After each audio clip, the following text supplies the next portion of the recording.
So let's get back into spooky season. The spooky double bill. James, Immaculate. So yeah, Immaculate, starring Sydney Sweeney. Sydney Sweeney, probably in too much at the moment now, probably in too many things, but we thought she was great in reality. Yes. She's great in The White Lotus a couple of years ago. Solid fun in Anyone But You, not the best film, but like she was good in it. Yeah, great in Euphoria. This is a horror thriller. Sweeney plays Cecilia, who heads to Italy in a time period that is old, but not specified. Okay. So unclear when it's set, but like The past. there's no iPhones, basically. Okay. I think Could it be, are we talking like 90s or like 60s? It's written not. I'd say I'm leaning towards 70s, but like you could throw a dart anywhere in the 20th century, and I'd have to believe you. Basically, she plays Cecilia, who's driving to Italy, heading to a nun. There's a wonderfully creepy horror prologue with Simona Tabasco, who is in White Lotus season 2, who's great, and we get the sense that she is a nun is trying to escape from the convent, and she's running away, and these scary older nuns come after her. And she manages to get like her body through the gate, but they grab her leg and then they snap it off from the gate. You're like, let's go. So clearly, there's not a place to be. People are trying to leave. And this is I'm sorry, this is in your little notes, but I know that Sydney Sweeney's been trying to make this movie for like years. She's a producer on it, and I think it's a passion project for her. She said she got the script when she was like 16 or 18, and like she was trying to make it for every year. And then as her star ascended, and I think it was when she was on the set of The White Lotus that she was like, I think I'm going to make this myself now because no one's picking this up. Oh, cool! And that'd be fun to have the power to do that. I mean. 16. This is an 18, right? Yeah. And I'm really deserving of an 18. Oh, so good. I love the 18 came up, and like I saw it with my cousin. We both thought, 18 strong bloody guys. It totally earns 18. No non-adults should see this film. Like, my God. Really taken aback by how much of an 18 it was. Anyway, Cecilia goes to Italy, heading to a nun convent. She's an American coming from, I think, Chicago, to take her vows and to serve there. It's immediately creepy. She's shown around this place, and some of the older nuns have deteriorated mental conditions, and they have cross-shaped scars on their feet. They have sort of first church mass with like sort of the head priest is there, and there's a wonderful creepy beauty in the ceremony of religion. Like it's such a low-hanging fruit for horror, obviously, but there's something quite impressive, scary, and intimidating about the church and sort of the order of it and the structure and sort of the frailty of the nuns to the imposing visage of God and Christ himself. It's all just sort of quite nicely cinematic in that sense. In the catacombs, they claim to have an actual nail from the crucifixion of Christ. Of course they do. One of the nails and therefore it's important. Therefore, nicely summarised. That's cool for people who who are into that. Anyone want a nail from the crucifixion? Bit of a wood for and the it's a crucifixion real rusty sort of, got a couple of Turin shrouds. Sorry, all of that. So things are assumed to be creepy. She's got a very sort of austere single bed room, late night wanderings. She then discovers that she's experienced some morning sickness, goes to the doctor, they do some tests, and it realizes that she's actually pregnant. Ooh. She's taken to, almost like in a headmaster setting, to the head priest and the head nun, this other guy, and they ask her very blankly, are you chaste? Have you broken your vows? Are you true to your vows? Did you lay with a man before you came? Has anyone interacted with you here? Blah, blah, blah. And she like swears, like, why are you asking me this? Like, no, of course, I've never, I have poverty I want for nothing. I am chaste. I am this. I'm committed to God. And so all of them look at each other, and the next logical step is that, oh my God, this is an immaculate conception title. This is an immaculate conception.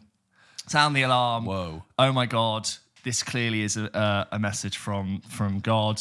And therefore, she's learning that she's pregnant. She is pregnant, and this has now obviously completely changed her position in the convent. All of the women are receiving her very differently now. There's sort of a sense that others feel like it should have been them. She's now washed and bathed very carefully by others. When she walks in the room, everyone else stands because she is carrying the child of Christ. Some of them are very hostile. There's very challenging scenes with the other women of multiple ages. Sydney Sweeney has this overriding sense that something is not right, that something is wrong, something is not feeling how it should. She's desperate to go to a proper hospital for a checkup. They have a sort of church doctor there who sort of has equipment and is capable, but she's like, I'd really like to go to a proper hospital. But they are very keen to not let her leave. They don't want her to leave. You don't want to go to hospitals. They're full of infections and nasty diseases. It's not right. You're better off staying here.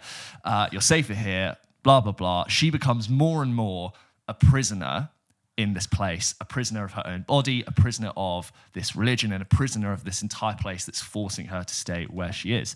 This whole idea of the body horror of pregnancy is a tale as old as time. It's very easy to explore, but I think suitably captured in this. It's this something from the inside of you that you don't know the origin of, that people are claiming is one thing. It's not feeling right, combined with everything about you being not right. I think it had this nice, for the character, this assault from the external and the internal, and everything just being a little bit horrible. Everything is awful.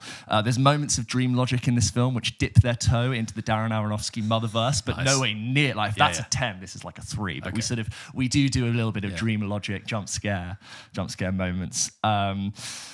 So, like, something about the statement that this film makes is very modern inflected, despite it sort of being an old film. This idea of ownership of women's bodies, of religion, patriarchy, external forces trying to control what you do with your body and how you determine as a woman, that is very sort of pointed and clearly coming from a modern day context. And I think you'll watch this film and very see it as a moment in the 2020s to be like, yes, I totally see why this film's being made. I can see why a modern young actress has chosen to take on this film and tell it in the way it does.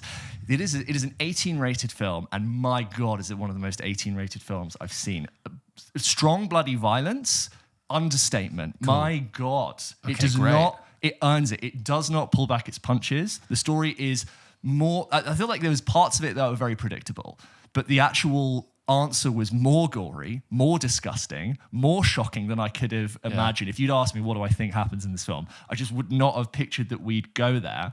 When the final scene of this film finishes and the credits roll, my face for this entire 4-minute scene was this.